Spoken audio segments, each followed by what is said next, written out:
Hey, so about, I don't know how long ago it was, back when I started this thing, way back when, Deanna had commented on, several really good ideas that I should be playing music in the background, and I just kept on spacing it out. I'd have the thought in my head about something I wanted to talk about, and that would be like all-consuming to my thinking, but I'm going to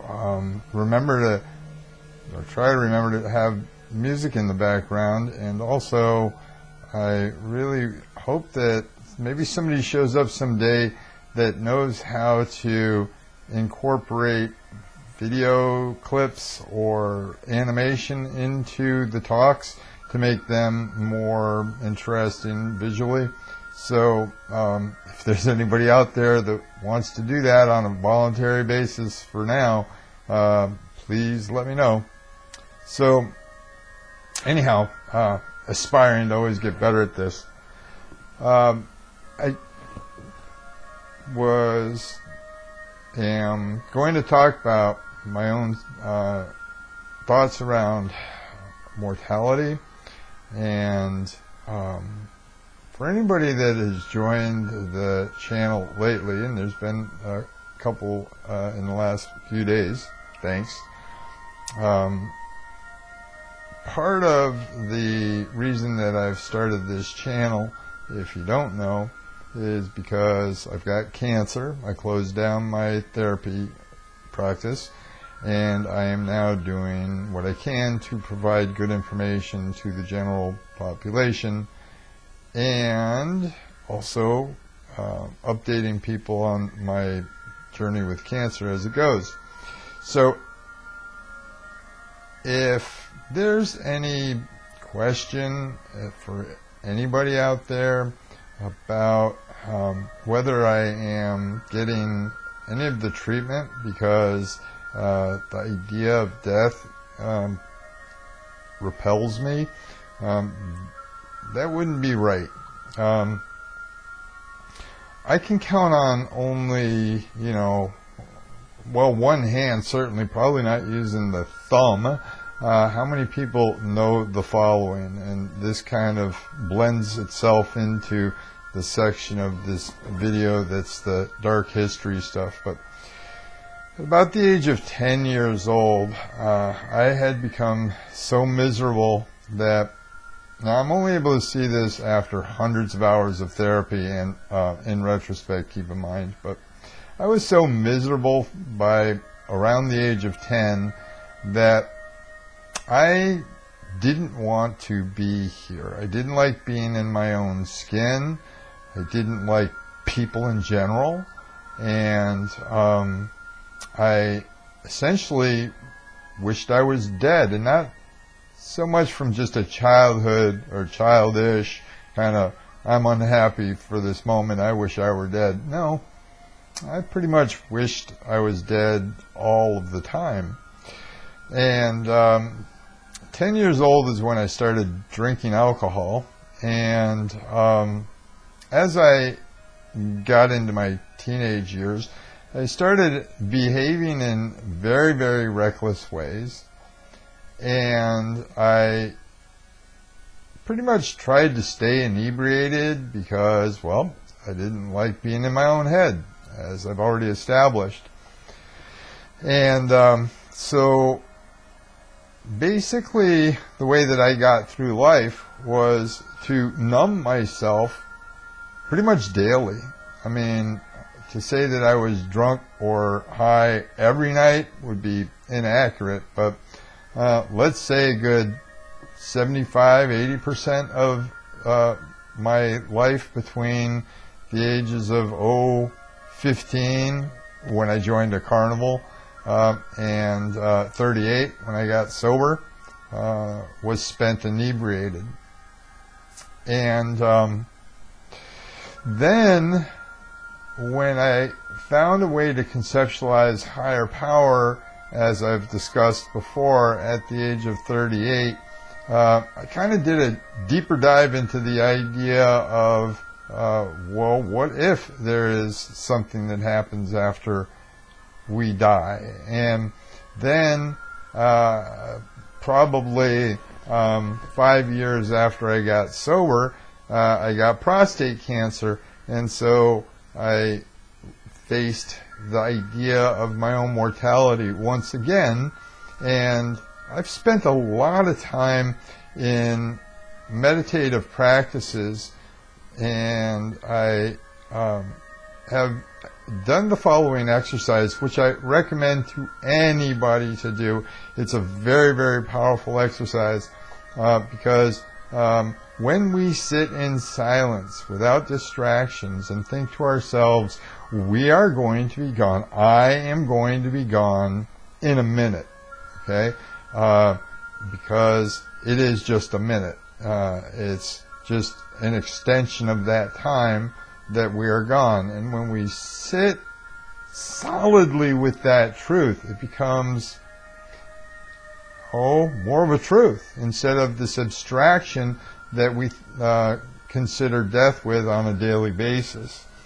So I did that plenty, and then some years after that, the PSA readings indicated that my cancer had come back.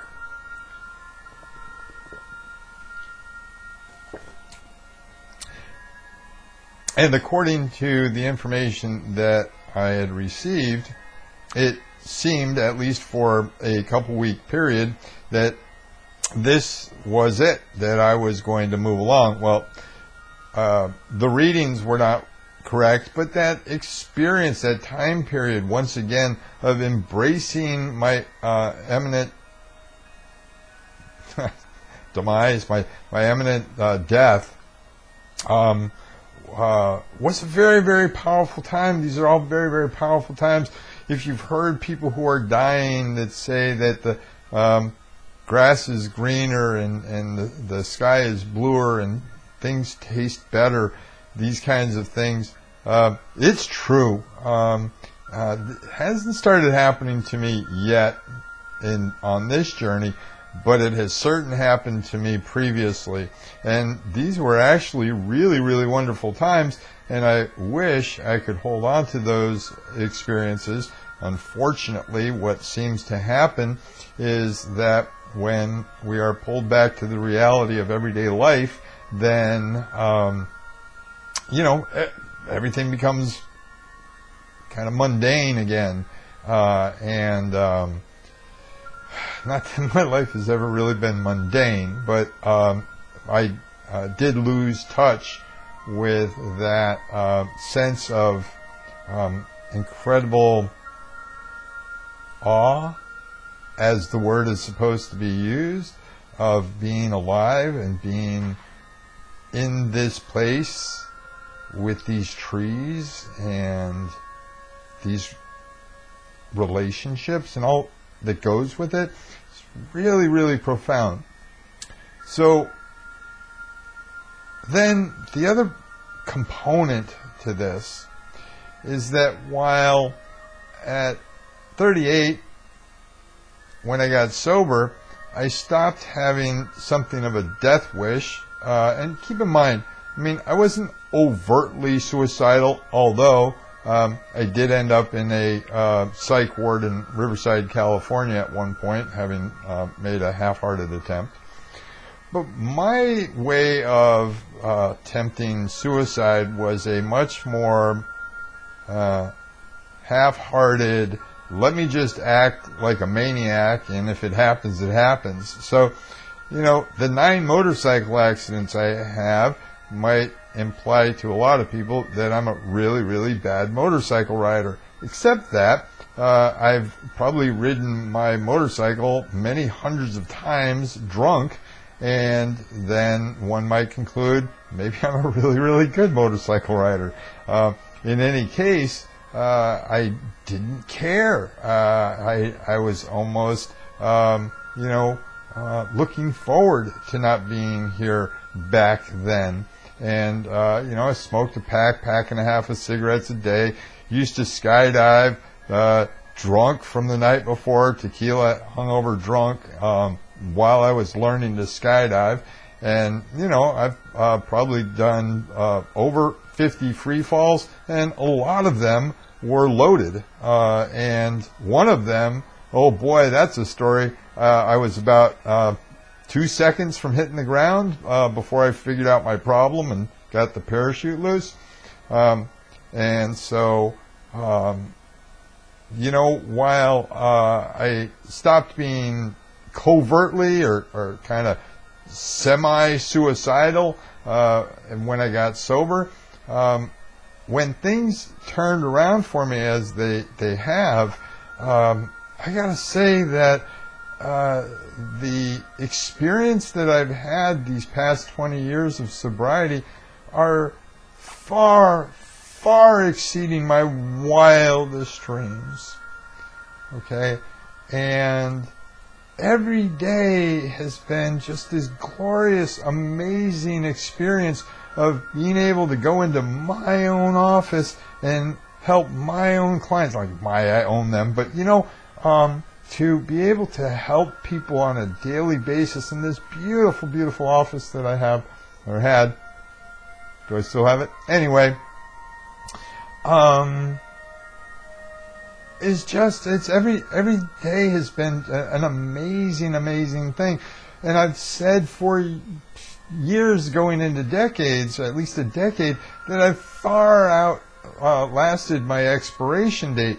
So I just want you to know, as the listener of this YouTube channel, when it comes to death and living and an attempt to do what I can to continue to push forward alive, that fear of death isn't the reason, or a concern of death isn't the reason. I have good reasons to stay here, and I don't think the story's over, and I do want to see how this story ends. So that's my story, and I'm sticking to it. Thanks. Talk to you next time.